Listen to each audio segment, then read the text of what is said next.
मैं फिर आपसे कह रहा हूं, आप आइए, हर चर्चा गतिरोध को समाप्त करेंगे। पहले धनखड़ और अब क्या लोकसभा स्पीकर ओम बिरला भी मारेंगे पलटी? जी हां दोस्तों, ओम बिरला ने साफ शब्दों में संकेत दे दिया है। एकदम से वो विपक्ष के आगे नरम पड़ गए हैं और ऐसा कह दिया जो विपक्ष सुनने के लिए बेसब्री से इंतजार कर रहा था, और फिर बंद कमरे में मीटिंग भी बुलवा ली। तो इस मीटिंग में क्या बातचीत हुई, कैसे राहुल गांधी ने अपना विरोध जताया और कैसे बिरला अब नरम पड़े हैं, सब कुछ आपको बताऊंगी इस वीडियो में, तो आप हमारे साथ अंत तक बने रहिएगा। नमस्कार, आदाब, आप देख रहे हैं खबर अड्डा और मैं हूं आपके साथ सुम्बुलीरम।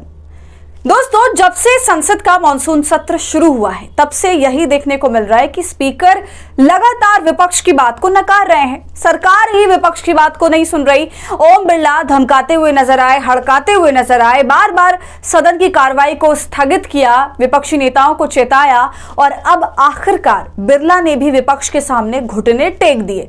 धनखड़ के बाद बिरला ने भी ऐसी पलटी मारी है कि मोदी के सांसद भी मुंह ताकते रह गए और बिरला ने सीधा नेता विपक्ष राहुल गांधी को बंद कमरे की मीटिंग में बुला लिया। मीटिंग में क्या चर्चा हुई दोस्तों, वो आपको आगे बताऊंगी, लेकिन सबसे पहले आप देखिए भरे सदन में कैसे बिरला ने पलटी मारी है। माननीय सदस्यगण, अगर आपको कोई मुद्दों पर चर्चा करनी है, कोई विषय पर चर्चा करनी है, तो आप आए।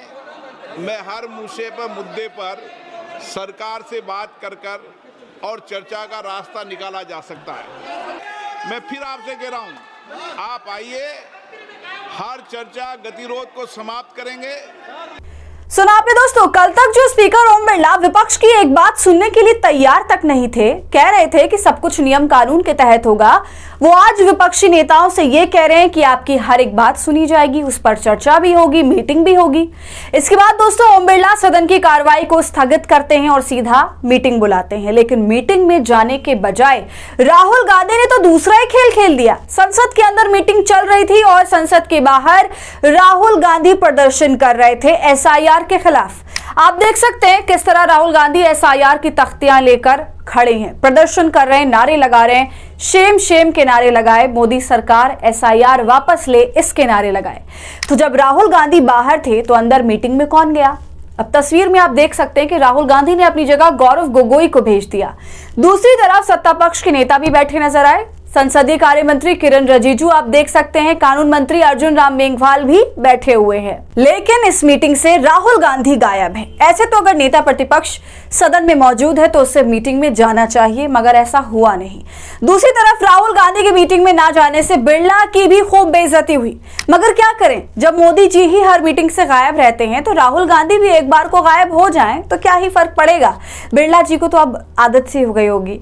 तो दोस्तों, जिस तरह अब एसआईआर प्रक्रिया का जबरदस्त विरोध हो रहा है, उसके साइड इफेक्ट्स भी देखने को मिल गए हैं। एनडीए सरकार बिहार में अब तेजी से कमजोर हो रही है।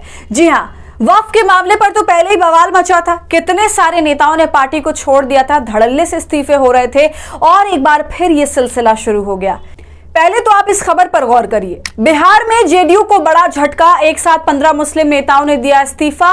नीतीश कुमार पर ये क्या बोल गए। इसके बाद देखिए बिल्कुल ताजा झटका लोजपा को लगा है, चिराग पासवान को लगा, एनडीए सरकार को लगा है। दोस्तों खबर देखिए, चिराग पासवान के घर में लगी आग, एलजेपीआर के 38 नेताओं ने दिया सामूहिक इस्तीफा।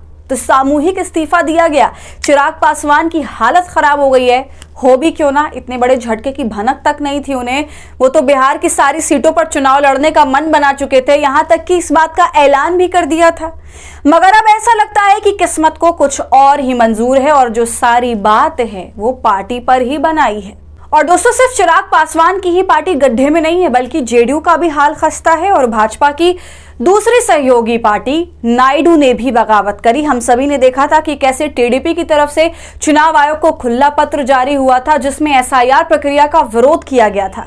तो अब जो लगातार इस तरह के इंसिडेंट्स एक के बाद एक देखने को मिल रहे हैं, तो ये संकेत दे रहा है कि क्या ये मोदी की कुर्सी को हिला देगा, बिहार में भाजपा की सरकार को मुश्किल बना देगा, क्योंकि इस्तीफे का दौर चल रहा है। एक तरह से भाजपा अपने मुख्य पॉइंट्स गवाती जा रही है और इस लिस्ट में टॉप पर जगदीप धनखड़ हैं दोस्तों, जो कहीं ना कहीं विपक्ष के करीब हो गए हैं और भाजपा के लिए घातक। तो दोस्तों अब देखना है कि आगे क्या होता है। वैसे एसआईआर प्रक्रिया पर 28 जुलाई को सुप्रीम कोर्ट में सुनवाई होगी और तब देखने वाली बात होगी कि सुप्रीम कोर्ट क्या एक्शन लेता है। जो भी होगा उसी के हिसाब से इंडिया गठबंधन भी आगे कदम रखेगा। तो आपका इस पूरे मामले पर क्या कहना है, आपकी क्या राय है, कमेंट कर हमें जरूर बताइए। वीडियो को लाइक और शेयर करें। खबर अड्डा को यूट्यूब पर सब्सक्राइब कर लें।